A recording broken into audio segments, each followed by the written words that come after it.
Hi, this is Mike Beliveau, and I'm coming to you from my office, trying something a little bit different. I'm using the built-in webcam on my new iMac just to see how this works. Um, Unfortunately, I don't have a new shooting video for you this week, or basically a gun-related video at all. And the reason for that is because I've been pretty tied up, and the new iMac is part of that. But I was afraid if I didn't post anything, you'd think I had died or had a heart attack or something awful had happened. So I figured I'd just let you know what's going on with me and where the channel is going to be going. So first of all, I've got to say, the airgun stuff, you guys apparently don't like that so much. So I'm done with that for now. Though I am having a lot of fun with the air guns, and I've got to admit they are a lot of fun to shoot in the basement. But I don't plan on doing any more air gun videos. They've not been very popular. Now on the flip side of that, a couple of videos have been tremendously popular. The Gunsmoke holiday actually used. Very popular. Guns of the Border Patrol, very popular. And on the Border Patrol front, I have to admit, I'm a little bit chagrined. But data on Border Patrol guns has been pretty hard to come by.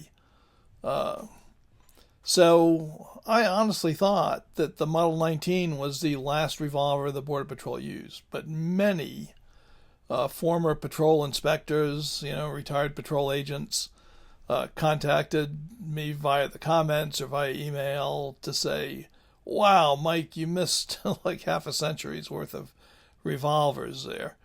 The Ruger Security 6s and Ruger GP100s and the Colt Trooper Mark III Border Patrol, just all sorts of stuff that I didn't cover. And I feel pretty bad about that, even though that video was very popular and most of the retired patrol inspectors and patrol agents seem to enjoy it. I will be doing a part two. And as part of my effort to get that right, I contacted the Border Patrol Museum in Texas and asked them for some help with that, which they have been sending me stuff. Though I've got to admit, some of the detail I've been looking for just is very hard to come by. But thanks to some of the leads I got from you all in comments, I've found some other ways of going about looking for things, and I've got quite a bit of information. So I'm almost ready to start writing part two on that. And that'll cover basically the revolvers used by the Border Patrol from 1960 until 1995, when they pretty much went to the Beretta and did away with revolvers completely. So that's coming up. The next video that I will do, which should be up next week, is going to be on the guns used by James Arness in the television series Gunsmoke. And that one, research and writing is completed on. I just need to film it. And part of the reason I'm behind on filming, I tried to get myself ahead by a couple of weeks, but it just wasn't enough, is because, of course, we're coming to that season of the year, if you live in America, where you got to get your taxes done so you don't go to jail. And I was working on taxes, and of course I do my own, and I have to do business taxes and all that sort of thing. So what happened is I was using a 10-year-old iMac, which I loved, and I now know there are ways I could have saved that iMac, but basically I couldn't load the latest operating systems to it. In fact, I was like 3 operating systems back. Now the computer had plenty of power. It's just that the chips won't accept the latest operating system. So when I downloaded TurboTax, I found that I could not load it up to that iMac because it would only work with one operating system higher than I had, even though that was 2 operating systems back. So I got a new iMac, and I installed that. And but before I could really get going, I have 6 external hard drives, because all these media files take up a lot of room, and storing them on the cloud is not an option, because I just have to move so much data to make a video. Anybody who produces videos knows they take up a lot of data. You don't want to be slinging that stuff back and forth on the internet to do your work. So, what I really need is like a RAID display over here. But I've got 6 external hard drives, and my old iMac had what are called Thunderbolt ports on it, which, of course, Apple does this all the time. They develop this cool technology, and then they move past it, and they just walk away from it. So, those Thunderbolt ports can't plug in to the new iMac. The new iMac has 2 of their, Lightning USB, the little bitty USB connectors, USB A's, I think they call them. I don't know if they're A's or C's. And that's all they have. So, I already had a couple of bridges. I needed another bridge. And I needed adapters to try to get those Thunderbolt drives to work on this computer. And to make a long story short, they would not, even with adapters. So I had to set up my old iMac, plug in the old external hard drives, buy new external hard drives, transfer all the data to them, and then plug those into the new iMac, which I did. And, of course, that's important because all my tax data is on one of those hard drives. One of those hard drives is just for business stuff, for my business. And I couldn't read that to do my taxes. So all of my expense records and all that stuff are all on there. There's probably more detail than you want. But anyway, it took me quite a while to get that set up, because just transferring the data, each one of those hard drives is like 5 terabytes.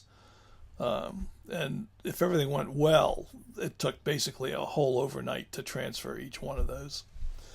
And if it didn't go well, I was going back and forth trying to get around corrupted files. So it took me quite a while to do that before I could finally actually sit down and do my taxes, which I did, and got all that stuff done. But then I had a couple of other projects I had to do in the shop for other things that I'm working on in the future. So by and large, as I'm just missing this deadline, I have not filmed the Gunsmoke video yet. I may film that tomorrow or the day after tomorrow, but it'll be out there next week if everything goes right. So the Gunsmoke, Guns of Gunsmoke is coming up. The next video that'll be coming up after that I've already researched and written, are the Guns of Jeff Milton. And if you're not familiar with Jeff Milton, this probably won't be the most popular video ever. I mean, apparently, famous guys like Doc Holliday, everybody clicks on that, and that's great. And it was fun doing it, and I'm glad everybody enjoyed it. Jeff Milton will not be as well known, but he certainly deserves to be as well known. But he's never had a movie made about him or anything like that. But Jeff Milton joined the Texas Rangers about 1880 when he was 18 years old, which was 3 years underage. And he did everything. He was a deputy sheriff in New Mexico after doing 3 years with the Rangers. He was a Stockman's Association detective. He was a Wells Fargo agent. I mean, they basically used him as a manhunter. Went after Blackjack Ketchum and other guys like that. He was the chief of police of El Paso, Texas, where he actually got John Wesley Hardin to back down and basically beg like a baby for mercy.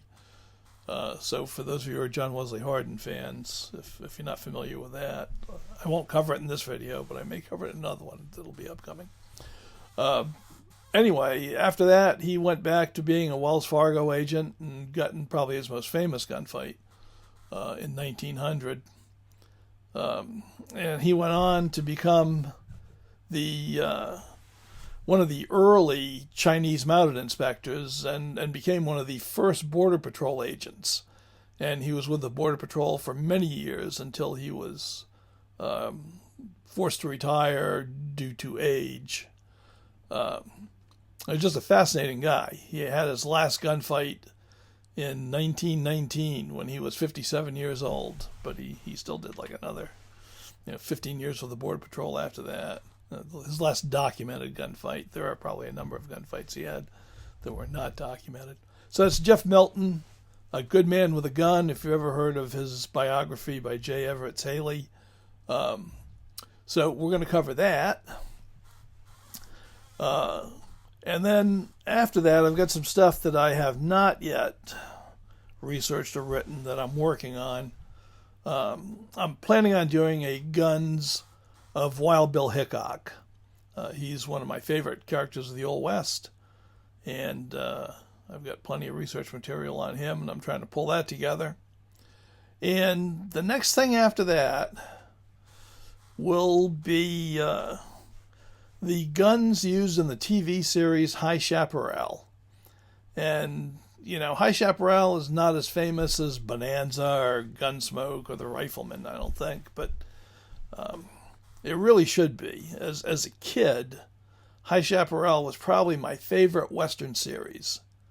And it was just great. It was on for 4 years. It was quite popular. And it has some really interesting guns involved in it. And I think you'll get a kick out of that. So that's on tap. And, I'm just starting the research and accumulating pictures on that now. So that's all the stuff that's coming up on the channel. I am hoping that when the weather gets better, that I can get around well enough. I want to do a video, another iconic revolvers video on the Colt Python. I haven't done a Colt Python video in quite a while, and I'd like to do a video on that.